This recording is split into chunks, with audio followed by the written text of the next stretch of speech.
আল্লাহ যত সময় হায়াত দিয়েছেন তত সময় মানুষের জন্য লড়াই করব ইনশাআল্লাহ। এ লড়াই বন্ধ হবে না। বাংলার মানুষের মুক্তি অর্জন হওয়া পর্যন্ত আমাদের লড়াই অব্যাহত থাকবে।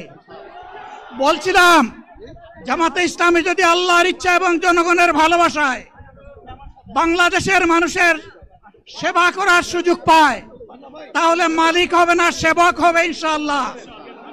আজ আমি ঘোষণা দিচ্ছি, লক্ষ জনতাকে সাথে নিয়ে বাংলাদেশ জামাতে ইসলামী থেকে যারা আগামীতে সংসদ সদস্য হিসাবে নির্বাচিত হবেন, আরে আপনারা কথা বন্ধ করেন, আপনারা কথা বন্ধ করেন, সবাই বসে পড়েন, সবাই বসেন, বসেন, কেউ দাঁড়াবেন না, সবাই বসেন।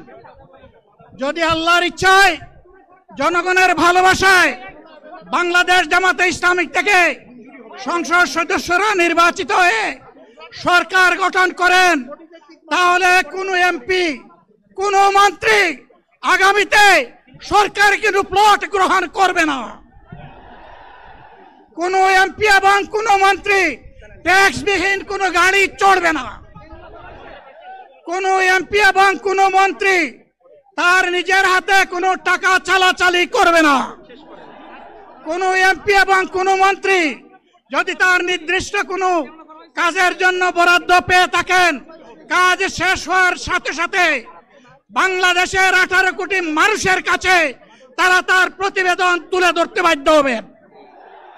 সম্মানিত বন্ধুগণ, চাঁদা আমরা নিব না, দুর্নীতি আমরা করব না, চাঁদা আমরা নিতে দেব না, দুর্নীতি আমরা সহ্য করব না। এই বাংলাদেশটাই আমরা দেখতে চাই।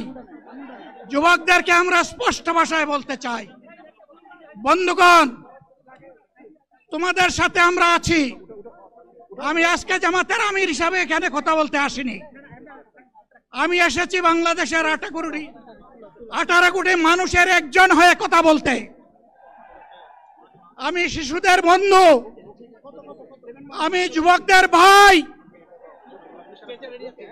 আমি বয়স্কদের সহযোদ্ধা, আমার বোনদের আমি ভাই। সুতরাং তাদের মুক্তির জন্যই আমি দায়িত্ব নিয়ে আজকে এখানে দাঁড়িয়েছিলাম। আল্লাহর ইচ্ছা, শরীর আমাকে সাময়িকভাবে সহযোগিতা করে নাই, এটাও আল্লাহর ইচ্ছা যে এখন আল্লাহ আমাকে কথা বলার সুযোগ দিচ্ছেন। আমি বলতে চাই, বাংলাদেশের নির্দিষ্ট কোন শ্রেণীর মুক্তির জন্য আমাদের এই লড়াই নয়। রাস্তার একজন পরিচ্ছন্নতা কর্মী, চা বাগানের একজন শ্রমিক, রক্ত পানি করে ঘাম জড়ানো আমার একজন রিক্সা চালক ভাই মাঠে ময়দানে বাংলাদেশের মানুষের মুখে যারা এক মুঠো ভাত তুলে দিতে চায়, আমার সেই কৃষক বন্ধুটি, আমি তাদের হয়ে আজকে এখানে কথা বলতে এসেছি। আমি কোনো অভিজাত শ্রেণীর হয়ে এখানে কথা বলতে আসিনি। আল্লাহ তাআলার অশেষ মেহেরবানি, আজীবন সকল রক্ত চক্ষুকে উপেক্ষা করেছি, জেল জুলুমের পরোয়া করি নাই। আমার আফসোস, 24 সালে জাতিকে মুক্তি দিতে গিয়ে যারা জীবন দিয়ে শহীদ হলো, আমি তাদের একজন হতে পারলাম না। আপনাদের কাছে দোয়া চাই, ইনসাফের ভিত্তিতে একটি দেশ গড়ে তোলার জন্য আগামীতে যে লড়াই হবে, আমার আল্লাহ যেন সেই লড়াইয়ে আমাকে একজন শহীদ হিসাবে কবুল করেন। সম্মানিত বন্ধুগণ, আমাদের প্রিয় শহীদ নেতৃবৃন্দ 2006 সালের 28 অক্টোবর থেকে শুরু করে পল্টন গণহত্যা, শাপলা গণহত্যা, সারা দেশের গণহত্যা, পিলখানার গণহত্যা, 24-এর গণহত্যা, এই গণহত্যা যারা করেছে তাদের সকলের বিচার বাংলাদেশের মাটিতে নিশ্চিত করতে হবে। এদের বিচারের দৃশ্যমান প্রক্রিয়া শুরু না করা পর্যন্ত পুরানা ব্যবস্থাপত্রে বাংলাদেশ আর চলবে না। এতগুলা মানুষ এমনি এমনি জীবন দেয় নাই, জীবন দিয়েছে জাতির মুক্তির জন্যে।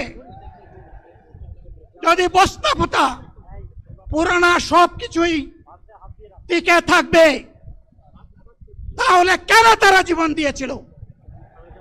যারা ওই বস্তা পচা ব্যবস্থাপনায় বাংলাদেশকে আবার গড়তে চান, তাদেরকে আমরা বলি, জুলাই যুদ্ধ করে যারা জীবন দিয়েছে, আগে তাদের জীবনটা ফেরত এনে দেন।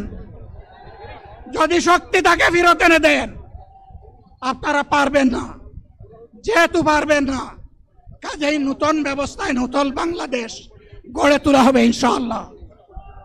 শিশু, কিশোর, যুবক, মা, বোন, শ্রমিক, ছাত্র, জনতা, ব্যবসায়ী, সবাইকে যেই দেশ, যেই সংবিধান, যেই রাষ্ট্র নিরাপত্তা দিতে পারবে, সেই নতুন বাংলাদেশ আমরা গড়ে তুলতে চাই। ভাইয়েরা, আমাকে সবাই চাপ দিচ্ছে, কেউ বলে ভাই শেষ করেন, কেউ বলে চাচা শেষ করেন। আমি তাদেরকে নিশ্চয়তা দিয়ে বলছি, আমার মৌত আমার আল্লাহ নির্ধারিত সময় থেকে 1 সেকেন্ড আগে হবে না, এবং হায়াত যা দিয়েছেন তার 1 সেকেন্ড আগেও আমি যাব না। অতএব মহান আল্লাহর কাছে আবারও তৌফিক চাই। আপনাদের কাছে যে কষ্ট হয়েছে, আপনারা, আমি তো এখানে শান্তিতে বসাচ্ছিলাম, আর চতুর্দিকে শুধু দৃষ্টি বুলাচ্ছিলাম। কি কষ্ট হচ্ছে আমার ভাইদের। প্রিয় ভাইরা, এই কষ্ট আল্লাহর জন্য। এই কষ্ট কার জন্য? ইনশাআল্লাহ আল্লাহ তাআলা আপনাদেরকে তার উপযুক্ত যাজা দুনিয়ায় দিবেন, আখিরাতে দিবেন। আপনাদের এই ত্যাগের বিনিময়ে নতুন বাংলাদেশ আমরা পেয়ে যাব। আসুন সেই নতুন বাংলাদেশের জন্য একবার স্লোগান দিয়ে শেষ করি, নারায়ে তাকবীর। আসসালামু আলাইকুম।